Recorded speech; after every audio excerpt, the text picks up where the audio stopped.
안녕하십니까? 삶과 죽음, 그리고 그 경계에 존재하는 미지의 세계에 대해 깊이 탐구하는 시간입니다.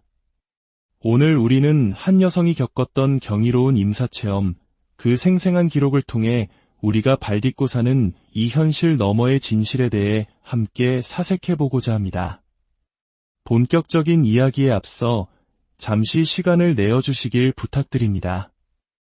이 이야기가 당신의 마음에 울림을 준다면 구독과 좋아요를 통해 이 빛의 메시지를 더 널리 퍼뜨리는 일에 동참해 주십시오. 당신의 작은 손길이 누군가에게는 큰 위로와 깨달음의 빛이 될 수 있습니다. 당신의 삶에 언제나 하나님의 은총과 평화가 가득하기를 기도합니다. 이제 모든 것을 뒤로하고 그녀의 이야기에 귀 기울여 보겠습니다. 그날은 여느 때와 다름없는 평범한 아침이었습니다. 저는 막 걸음마를 뗀 아기를 어린이집에 데려다주고 집으로 돌아오는 길이었습니다. 쌍둥이 아이들은 어머니와 함께 집에 있었고 남편도 쉬는 날이었죠. 작은 마을들이 옹기종기 모여있는 한적한 시골길을 운전하고 있었습니다. 이상하게도 그날따라 마을을 빠져나오는데 시간이 오래 걸렸습니다. 마치 보이지 않는 무언가가 시간의 톱니바퀴를 맞추기 위해 저를 기다리게 하는 듯한 기묘한 느낌이었습니다. 좌회전을 하고 불과 몇 미터 가지 않았을 때 제 기억은 거대한 굉음과 함께 단절되었습니다. 저를 향해 돌진해오던 차도, 그 차가 중심을 잃고 제 차를 들이받던 순간도, 그 어떤 것도 기억나지. 제 의식은 사고의 충격과 고통을 건너뛰어 곧바로 세상에서 가장 아름다운 곳에 도착해 있었습니다. 그곳을 표현할 가장 적절한 단어를 찾는다면 아마 녹아내림일 것입니다. 모든 것의 경계가 사라지고 빛과 색이 부드럽게 서로에게 스며들고 있었습니다. 저는 눈부신 광희에 둘러싸여 있었습니다. 그 빛은 강렬했지만 눈이 부시지 않았고 제 주변은 마치 깃털처럼 부드럽고 포근한 구름 같은 것들로 채워져 있었습니다. 이 땅에서 이 육신을 가지고 단 한 번도 느껴보지 못했던 완전한 평온함과 안식이 저를 감쌌습니다. 그 어떤 걱정도, 두려움도, 불안도 존재하지 않는 절대적인 고요함. 그 깊은 정적 속에서 아주 희미하게 음악 소리가 들려왔습니다. 그것은 제 내면 가장 깊은 곳에서 울려 퍼지는 영혼의 음악 같았고 아주 먼 곳에서 들려오는 맑고 청아한 종소리 같기도 했습니다. 그 소리들은 너무나 부드럽고 아름다워서 지금 이 순간에도 이야기를 하는 제 온몸의 세포 하나하나가 그 소리를 기억하고 진동하는 것 같습니다. 그곳에서 제가 느낀 가장 심오한 감정은 바로 사랑이었습니다. 내면에서부터 차오르는 무조건적이고 절대적인 사랑. 저는 그 사랑 안에서 앞으로 부유하기 시작했습니다. 그 눈부신 빛과 고요함 속에서 저뿐만 아니라 다른 존재들도 함께 떠다니고 있었습니다. 어떤 정해진 대열이나 규칙 없이 제 오른쪽과 왼쪽에서 다른 영혼들이 저와 같은 방향으로 나아가고 있었습니다. 저는 그 어떤 것에도 신경 쓰지 않았습니다. 그저 그 황홀한 경험에 온전히 몰입해 있었을 뿐입니다. 이 이야기는 15년도 더 된 일이지만 말을 하는 지금도 저는 그곳에 있는 것만 같습니다. 그 경험은 제 에너지뿐만 아니라 제 육체 깊숙이 그때 우리를 향해 다가오는 또 다른 그들은 우리처럼 앞으로 나아가는 것이 아니라 우리를 맞이하러 오는 듯했습니다. 어떤 존재는 인간과 비슷한 형상을 하고 있었지만 더 빛났고 어떤 존재는 길쭉한 빛의 형태를 또 어떤 존재는 둥근 빛의 구체처럼 보였습니다. 실로 다양한 형태의 빛의 존재들이었습니다. 그들은 우리 쪽으로 다가와 앞으로 나아가던 영혼들을 하나씩, 그것은 세상에서 가장 아름다운 재회의 포옹이었습니다. 그렇게 만난 그들은 함께 앞으로 나아갔습니다. 당시에는 그 의미를 전혀 이해하지 못했습니다.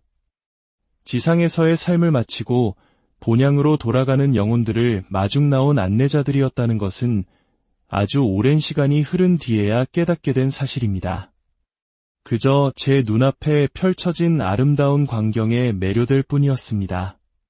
그런데 이상하게도 제게는 아무도 다가오지 않았습니다. 다른 이들은 모두 빛의 안내자를 만나 앞으로 나아갔지만 저는 보이지 않는 장벽에 막혀 더 이상 나아갈 수 없었습니다. 눈에 보이거나 손에 잡히는 벽은 아니었지만 분명히 넘어설 수 없는 경계가 존재했습니다. 하지만 저는 전혀 개의치 않았습니다. 그곳은 너무나 아름다웠고 저는 그저 제 본질이 무엇으로 이루어져 있는지를 다시 기억해내는 것만으로도 충만했기 때문입니다. 바로 빛과 부드러움, 그리고 사랑. 바로 그때 한 빛의 형상이 제게로 다가왔습니다. 그 형상은 가까워질수록 제게 너무나 익숙한 느낌을 주었습니다. 돌아가신 저의 할아버지였습니다. 이것이 정말 할아버지의 영혼이었는지 혹은 저를 안심시키기 위해 제 영혼의 안내자가 할아버지의 모습을 취한 것인지는 명확히 알 수 없습니다. 하지만 모든 것이 주파수와 에너지로 이루어져 있다는 것을 생각하면 저는 그 익숙한 사랑의 주파수를 즉시 알아차릴 수 있었습니다. 우리는 말없이 서로를 깊이 껴안았습니다. 그 포옹 속에서 괜찮다, 모든 것이 괜찮다, 너는 안전한 곳에 와 있다는 메시지가 제 온 존재로 흘러들어왔습니다. 잠시 후 할아버지 혹은 저의 안내자는 저를 하얗게 반짝이는 돌로 만들어진 발코니처럼 보이는 곳으로 이끌었습니다. 그곳에 서자 제 눈앞에 놀라운 광경이 펼쳐지기 시작했습니다. 수많은 인간들의 삶이 파노라마처럼 스쳐 지나갔습니다. 다양한 공간, 다양한 생활 방식, 특히 가족들 간의 상호작용이 생생하게 보였습니다. 하지만 제가 본 것은 아름다움만이 아니었습니다. 그들의 삶 속에는 너무나 많은 혼란이 존재했습니다. 사람들은 자신이 내리는 선택의 의미를 모른 채 살아가고 있었고, 내면의 소리에 귀 기울이지 않은 채 외부의 소음에 휩쓸리고 있었습니다. 무엇이 진정으로 중요한지 잊어버린 채 끝없는 오해와 갈등 속에서 고통받고 있었습니다. 지상의 시간으로는 고작 7에서 8분에 불과했지만 제게는 마치 며칠 밤낮으로 인류의 삶 전체를 들여다본 것 같은 느낌이었습니다. 그 모든 것을 보고 난 후 제게 메시지가 전해졌습니다. 아직은 너의 때가 아니다. 돌아갈 시간이다. 그 메시지를 듣는 순간 저는 아무런 의문 없이 그것을 받아들였습니다. 비록 이 아름다운 곳에 더 머물고 싶은 마음이 한편에 있었지만 거부할 수 없는 진실이었습니다. 그렇게 저는 뒤로 떠밀리듯 피 흘리고 부서진 치명상을 입은 제 육신 속으로 다시 떨어져 내렸습니다. 그 순간부터 끔찍한 고통이 시작되었습니다. 부서진 육체가 주는 고통을 견딜 수 없었던 저는 의식이 들어왔다 나갔다를 반복했습니다. 마치 유체이탈을 하듯 고통스러운 몸 밖으로 잠시 빠져나와 상황을 지켜보다가 다시 들어오기를 반복했습니다. 제가 사고 현장에서 잠시 의식을 차렸을 때 한 남자가 제 차로 다가와 절박하게 묻고 있었습니다. 차에 아이들이 있었나요? 아이들은 괜찮습니까? 제 차 뒷좌석에 설치된 유아용 카시트를 본 것입니다. 저는 어떻게 힘을 냈는지 모르게 아이들은 없다고 집에 있다고 말해주었습니다. 남편의 이름과 집 전화번호를 알려주고는 다시 의식을 잃었습니다. 사고 순간은 기억나지 않지만 그 짧은 대화는 생생합니다. 나중에 알게 된 사실이지만 죽음이 갑작스럽고 빠르게 찾아올 경우 영혼은 고통을 느낄 새도 없이 육체에서 툭 튀어나온다고 합니다. 그 글을 읽었을 때 저는 제가 왜 사고에 끔찍한 기억이 없는지 이해하게 되었고 큰 위안을 얻었습니다. 그곳에서는 이 세상의 모든 걱정과 근심, 불안이 존재하지 않았습니다. 딸들에 대한 걱정도 떠오르지 않았습니다. 제가 그들을 사랑하지 않아서가 아니라 그곳은 오직 순수한 존재의 경험만이 있는 곳이었기 때문입니다. 모든 생각과 판단, 걱정은 오직 이 인간의 영역에 속한 것이었습니다.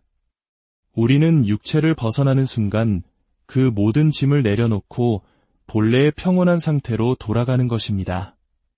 저는 그곳에서 완벽함을 느꼈습니다.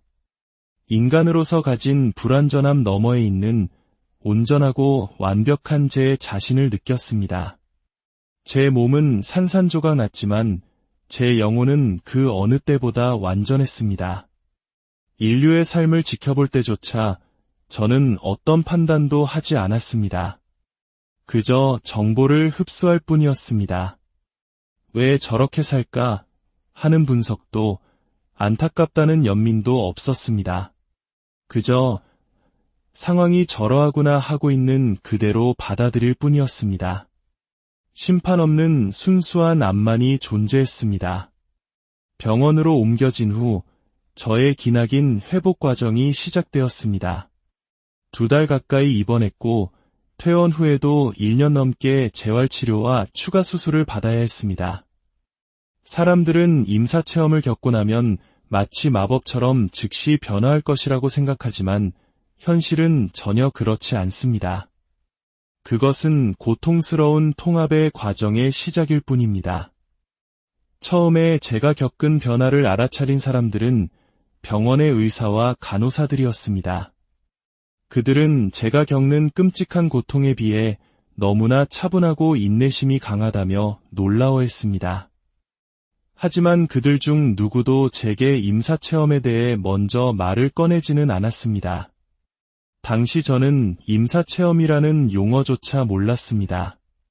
기나긴 재활기간 동안 저의 유일한 안식처는 눈을 감고 사고 순간으로 돌아가 제가 경험했던 그 눈부신 빛의 세계에 다시 잠기는 것이었습니다. 그것만이 저를 고통에서 벗어나게 해주는 유일한 방법이었습니다. 시간이 흐르면서 저는 서서히 그 경험을 제 삶에 통합하기 시작했습니다. 그곳에서 받았던 안내의 목소리를 듣기 시작했고 여러 환영을 보았습니다. 인류의 삶을 보았던 그 장면들이 반복해서 나타났습니다. 제 시스템이 그 거대한 정보를 소화하고 통합하는 과정이었던 것 같습니다. 그러다 어느 날 제게 선택의 갈림길이 찾아왔습니다. 이 미지의 영역을 탐험하는 것이 두려운가? 아니면 탐험하지 않고 외면하는 것이 더 두려운가? 저는 이 경험이 제 본질과 깊이 연결되어 있으며 반드시 탐험해야 할 길이라는 것을 깨달았습니다. 그 과정에서 저는 모든 것을 내려놓아야 했습니다. 건강도, 직업도, 제가 사회에서 쌓아온 모든 정체성도요. 사회가 정해놓은 해야 할 일과 하지 말아야 할 일의 껍질을 모두 벗어던지는 과정이었습니다. 그러던 중 제게 치유의 능력이 나타나기 시작했습니다. 친구가 아픈 딸에 대해 이야기하면 저는 무심코 그 아이가 빛에 둘러싸이는 모습을 상상했습니다. 의도한 것이 아니었습니다. 그런데 다음 날이면 그 친구에게서 전화가 와서 도대체 뭘 한 거야? 아이가 훨씬 좋아졌어. 라고 묻곤 했습니다.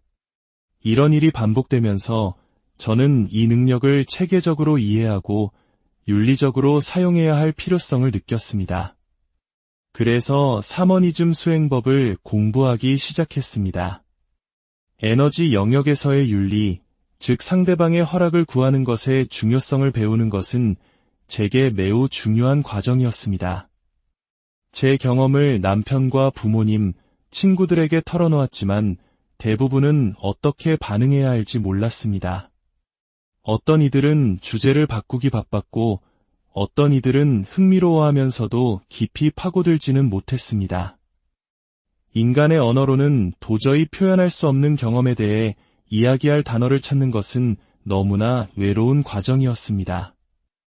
저는 사고 전에 몸담았던 학계로 돌아가 다시 강의를 하려고 노력했습니다.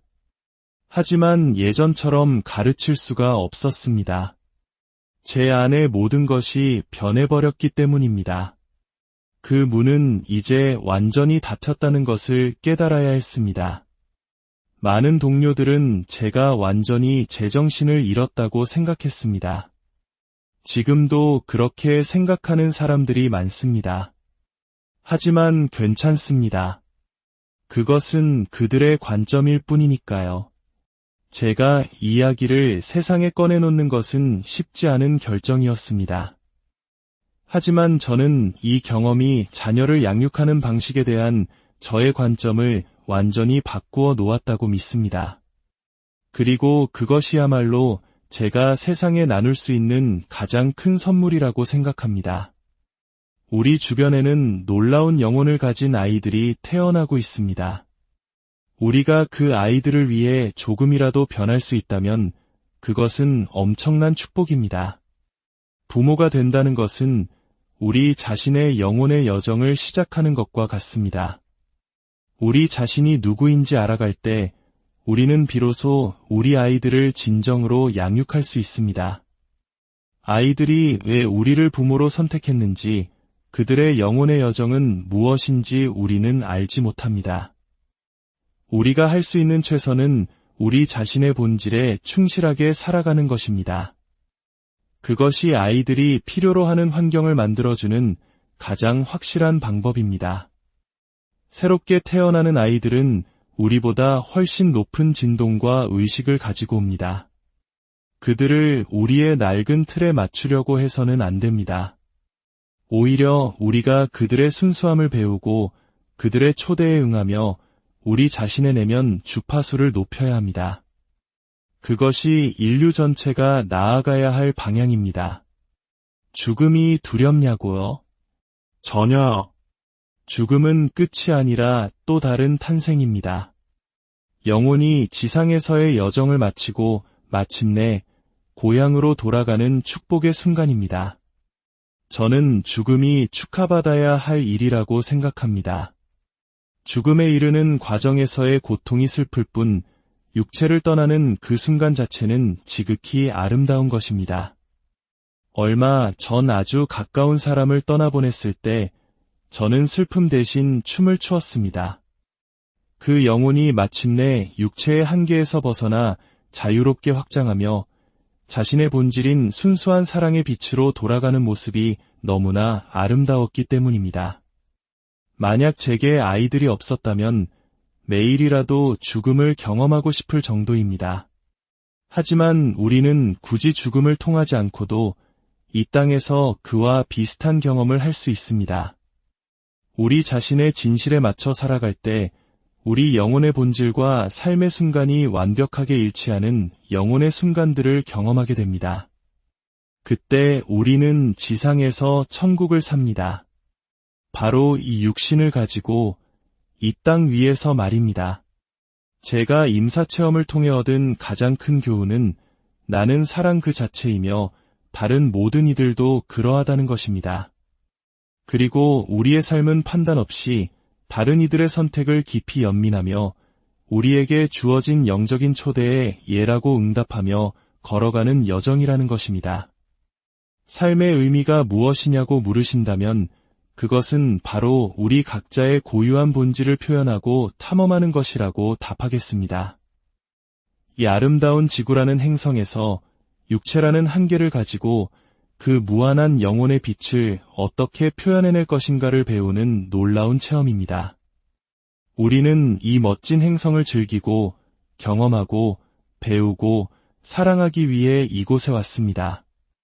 여러분께 마지막으로 드리고 싶은 메시지는 이것입니다. 질문하십시오. 당신이 당연하게 여기는 모든 것에 대해 질문하십시오. 당신이 지니고 살아온 모든 낡은 믿음의 실타래를 풀어헤치십시오. 임사체험은 그 과정을 가속화하는 계기가 될 수 있지만 반드시 죽음을 경험해야만 시작할 수 있는 것은 아닙니다. 우리 모두는 각자의 자리에서 그 여정을 시작할 수 있습니다. 당신의 내면의 소리에 귀 기울이십시오. 그곳에 모든